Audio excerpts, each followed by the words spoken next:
बिहार के जिला शिक्षा अधिकारी के पास कुबेर का खजाना।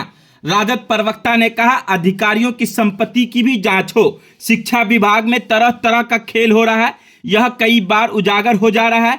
ऐसे खिलाड़ियों पर लगातार निगरानी टीम भी कार्रवाई कर रही है। यही कारण है कि बड़े बड़े खेल की आशंका को देखते हुए नोट गिनने वाली मशीन भी साथ चल रही है। बिहार में निगरानी विभाग की टीम एक जिला शिक्षा पदाधिकारी के 4 जिलों में 7 ठिकानों पर छापेमारी कर रही है। बेतिया में गुरुवार को निगरानी विभाग ने पश्चिम चंपारण के डीओ रजनीकांत परवीन के आवास पर छापेमारी की। समस्तीपुर स्थित उनके ससुराल पर भी निगरानी टीम ने धावा बोला। दरभंगा में उनकी पत्नी के स्कूल पर भी जांच चलाई। मधुबनी में भी ऐसे ही एक जांच चली। सरकारी विद्यालय में उपस्कर खरीदारी और समरसेबल यदि का काम कराने के दौरान ठेकेदारों से मिली भगत कर भारी हेरफेर करने को लेकर जिला शिक्षा पदाधिकारी रजनीकांत परवीन के खिलाफ लगातार शिकायत सामने आ रही थी। इन शिकायतों पर निगरानी की नज़र पड़ी और जब जांच शुरू हुई तो नोटों की अनगिनत बंडल को मिलते ही देख गिनती करने के लिए मशीन मंगानी पड़ी। इसी मौके पर राजद के प्रवक्ता शक्ति सिंह ने जबरदस्त हमला बोलते हुए सरकार पर हमला बोला और वहीं नीतीश कुमार को घेरते हुए कहा, सरशाही है और सोचिए कि कितना कौन कौन लोग इसमें सम्मिलित होंगे। इसकी उच्च स्तरीय जांच होनी चाहिए ताकि उनकी संपत्ति का भी जांच हो। यहाँ सर ये चूँकि विद्यालय जो भी इंस्पेक्शन हुआ हम लोग ने पूरा कोऑपरेशन दिया और यहाँ ऐसा कुछ ऐसा आइडेंटिफाई नहीं हो पाया और जो भी था वैलिड डॉक्यूमेंट्स हम वो चेक हुआ है सारा चीज़, लेकिन ऐसा कुछ भी अननेसेसरी डॉक्यूमेंट्स यहाँ पे अवेलेबल नहीं मिला है। कितने सदस्यीय टीम थी सर और कौन सी टीम थी? सुबह से ही आए हुए विजिलेंस डिपार्टमेंट पटना, सुबह से ही इंस्पेक्शन चल रही है, लेकिन अभी ऐसा कोई भी जानकारी यहाँ पे अवेलेबल नहीं हो पाया। कितने लोगों की टीम? क्या वो चाह रहे हैं, क्या पूछ रहे हैं आप लोगों से? बातचीत क्या हो रही है? बातचीत यही हो रही है कि जो यहाँ कितना ये स्कूल कब से खुली हुई है और कब से मतलब इनका एक्सपेंडिचर एक्सपेंस का भी सारा चीज़ हुआ, लेकिन ऐसा कोई भी फ्लैश अभी तक न्यूज़ नहीं, एक जो अननेसेसरी न्यूज़ होता है ये सब नहीं हुआ है। आप ये बताएं कि ये किन के नाम पर ये स्कूल है और क्या पूछा जा रहा है, बताएं। ये तो स्कूल में बिरला ओपन माइंड्स है और जो डायरेक्टर हैं वो डॉक्टर सुषमा कुमारी हुई और हम लोग 100% श्योर हैं कि ऐसा कुछ ऐसा प्रोसेसिंग जो है यहाँ पे इनवैलिड प्रोसेसिंग ऐसा नहीं हो पा रहा है। अभी अंदर में वो लोग जो टीम है, कितने सदस्यीय टीम है वो लोग?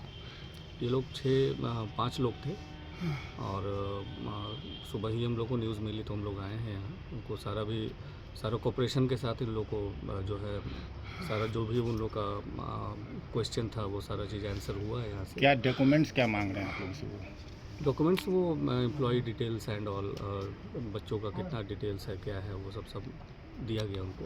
आप क्या हैं? तो जी आप क्या हैं? Academic head. ये टीम जो है अपने आप को आपको क्या बताई, कौन सी टीम है, कहाँ से आई है, क्या बताया गया है? विजिलेंस डिपार्टमेंट पटना से बताया गया है ये और पूरी टीम आई हुई है। आपका क्या नाम हुआ सर? अमित कुमार। क्या हैं आप? Academic head. अमित जी, एक बड़ी बात यह है कि जिस तरह से यहाँ छापेमारी करने के लोग पहुँचे, उस वक्त आप लोग कहाँ थे, कौन कैसे कहाँ, क्या स्थिति थी उस समय? क्या कोई जानकारी पहले से आप लोगों को थी? पहले से कोई ऐसी जानकारी नहीं थी। से शिक्षा विभाग में तहलका मचा हुआ है। बेतिया के शिक्षा पदाधिकारी दरभंगा में भी थी, कई जिलों में भी थे, उनके तीनों ठिकानों पर छापामारी और गद्दी के अंदर से नोट निकल रहा है। ये बात तो मोतिहारी दरभंगा की नहीं, ये बात नालंदा का भी है जहाँ के मुख्यमंत्री हैं। शिक्षा विभाग में पूर्व के प्रधान जो सचिव थे, अपर मुख्य सचिव, उनके निर्णयों के कारण एक लूट तंत्र में तब्दील हुआ शिक्षा विभाग। जिन लोगों ने मेज, कुर्सी, बेंच, बर्तन, रंग रोगन के नाम पर औने पौने भाव में जिस तरह से निविदा को बिना नॉर्म्स को पूरा किए बगैर जिला शिक्षा पदाधिकारी ने लाभ लेकर पूरे बिहार में ये बात खुल करके सामने आई है। इस संदर्भ में बिहार विधानसभा में भी परिषद में भी सत्ता प्रतिष्ठान के भी विधायक ने और विपक्ष ने भी सवालों को उठाया। अब जो बड़े नोट के बंडल देख रहे हैं, एक जिला शिक्षा पदाधिकारी जहां पर बड़े खेप पकड़े जा रहे हैं। मैंने आज ही प्रेस कॉन्फ्रेंस में पटना में मैंने कहा कि अगर बिहार के तमाम जो वैसे पदाधिकारी जो माननीय मुख्यमंत्री के नाक के बाल हैं, चाहे वो बोरिंग रोड हो, एग्जीबिशन रोड हो, डाक बंगला हो, खाली प्लॉट हो या फिर सगुना का इलाका हो, इन इलाकों की अगर पड़ताल की जाएगी तो बिहार का 5 साल का बजट के बराबर अकुत संपत्ति इन अधिकारियों के यहाँ से निकलेगी। लेकिन चूंकि सत्ता संरक्षित भ्रष्टाचार का एक जो गठजोड़ है, एक करप्शन एसोसिएशन गठित कर करके बिहार में लूट तंत्र में बिहार को तब्दील किया गया है और बिहार को चलाने वाला अधिकारी रिटायर्ड अधिकारी चला रहा है। हमारे नेता ने भी कहा और हम लोगों ने कहा कि डीके बॉस सुपर सीएम है। माननीय मुख्यमंत्री अचेतन अवस्था को धारण कर लिए हैं। उनकी देह की भाषा, उनकी चेहरे की आकृति, बोलने के क्रम में शब्दों का अमर्यादित होना, महिलाओं का अपमान करना उनके शब्दों में, उनकी लाइनों में है। उतना ही नहीं, महिला विधायक जो कटोरिया से थी उसके संदर्भ में उन्होंने एक बात कही थी, जो समय जब पूरे भारतीय जनता पार्टी के महिला विंग ने प्रतिकार किया था।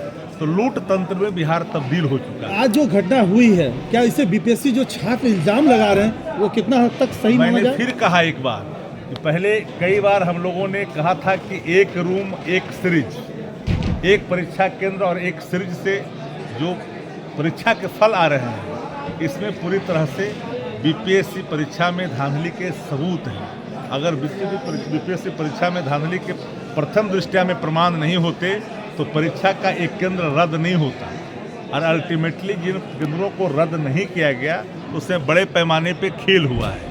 और यही कारण है कि लाख प्रतिकार के बावजूद नेता प्रतिपक्ष के जाने के बाद ये आंदोलन उठ गया और देश स्तर पर इस आंदोलन को एक मजबूती मिला। लेकिन सत्ता प्रतिष्ठान से जुड़े हुए लोग जो भारतीय जनता पार्टी के बी टीम के रूप में काम करते हैं, इस पूरे आंदोलन को एक अलग रुख दे कर करके आंदोलन को ही, सत्याग्रह को ही समाप्त करा दिया।